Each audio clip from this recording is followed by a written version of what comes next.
एक माह से जायद जारी रहने वाली मुलाकातों और बहस मुबाहिसे के बाद हुकूमत बिलाखिर 26वीं आईनी तरमीम चीफ जस्टिस की रिटायरमेंट से पहले मंजूर करवाने में कामयाब हो गई है। मगर जिस अंदाज में ये तरमीम मंजूर कराई गई है, ना सिर्फ उस पर सवालात उठे हैं, बल्कि ये सवाल भी पैदा हो गया है कि हुकूमत अदालती मुदाखलत ख़त्म करने के लिए आईनी तरमीम लाना चाहती थी, मगर जो तरमीम आई है उससे अदालती मामलात में हुकूमत की मुदाखलत बढ़ जाएगी और अदलिया की आज़ादी महदूद हो जाएगी। कल सेनेट और फिर रात गए कौमी असम्बली से 26वीं आईनी तरमीम मंजूर होने के बाद आज सदर मुमलिकत आसिफ अली जरदारी ने उस पर दस्तखत कर दिए और गजट नोटिफिकेशन जारी होने के साथ ही 26वीं आईनी तरमीम आइन का हिस्सा बन गई है। और अब इस नई आईनी तरमीम के मुताबिक कौमी असम्बली के 8 और सेनेट के 4 अराकीन पर मुश्तमिल 12 रुकनी पार्लिमानी कमेटी 2/3 अक्सरियत से सुप्रीम कोर्ट के 3 सीनियर जजेस में से चीफ जस्टिस का नाम फाइनल करेगी। और इस वक्त जस्टिस मंसूर अली शाह सबसे सीनियर जज हैं, उनके बाद जस्टिस मुनीब अख्तर हैं और उनके बाद जस्टिस याया आफरीदी हैं। आर्टिकल 175A में होने वाली नई तरमीम के तहत पार्लिमानी कमेटी के पास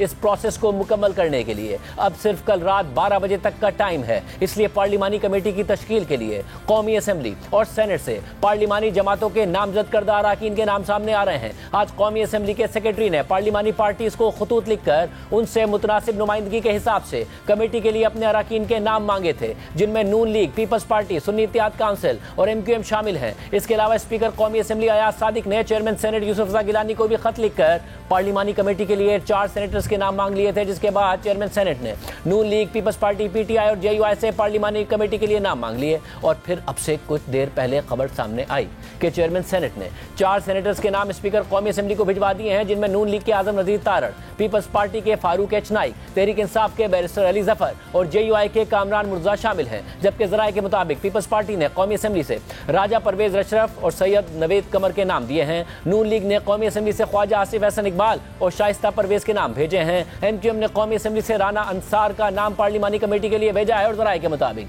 PTI ने कौमी असम्बली से बैरिस्टर गौहर खान और साहबजादा हामिद रजा के नाम दिए हैं। PTI चीफ जस्टिस की नामजदगी के लिए मुशावरती अमल में शरीक होगी। पार्लिमानी कमेटी की तश्कील के बाद इसका इजलास होगा और मुल्क के अगले चीफ जस्टिस का नाम सामने आएगा। वाज़ेह रहे कि 26वीं आईनी तरमीम में अहम तरीन तरामीम आइन के आर्टिकल 175A में की गई है, जिनके तहत सुप्रीम कोर्ट के 3 सीनियर तरीन जजेस में से किसी एक का बतौर चीफ जस्टिस ऑफ पाकिस्तान तकर्रुर खुसूसी पार्लिमानी कमेटी करेगी, जो अपनी तजावीज़ वज़ीर आज़म को भिजवाएगी, जो तैनाती के लिए नाम सदर मुमलिकत को भिजवाएंगे। इससे पहले सुप्रीम कोर्ट का सीनियर तरीन जज चीफ जस्टिस की रिटायरमेंट पर खुद ब खुद चीफ जस्टिस बन जाता था, मगर अब 25 अक्टूबर को चीफ जस्टिस काजी फाइज ईसा की रिटायरमेंट पर सीनियर तरीन जज जस्टिस मंसूर अली शाह खुद ब खुद चीफ जस्टिस नहीं बनेंगे, बल्कि पार्लिमानी कमेटी जस्टिस काजी फाइज ईसा के बाद 3 सीनियर तरीन जजेस यानी जस्टिस मंसूर अली शाह, जस्टिस मुनीब अख्तर और जस्टिस याया आफरीदी में से किसी को चीफ जस्टिस मुकर्रर कर सकेगी। इसके अलावा तरामीम में यह भी लिखा है कि अगर कोई जज चीफ जस्टिस बनने से मुआज़रत कर ले तो बाकी 2 सीनियर तरीन जजेस के नाम पर गौर किया जाएगा।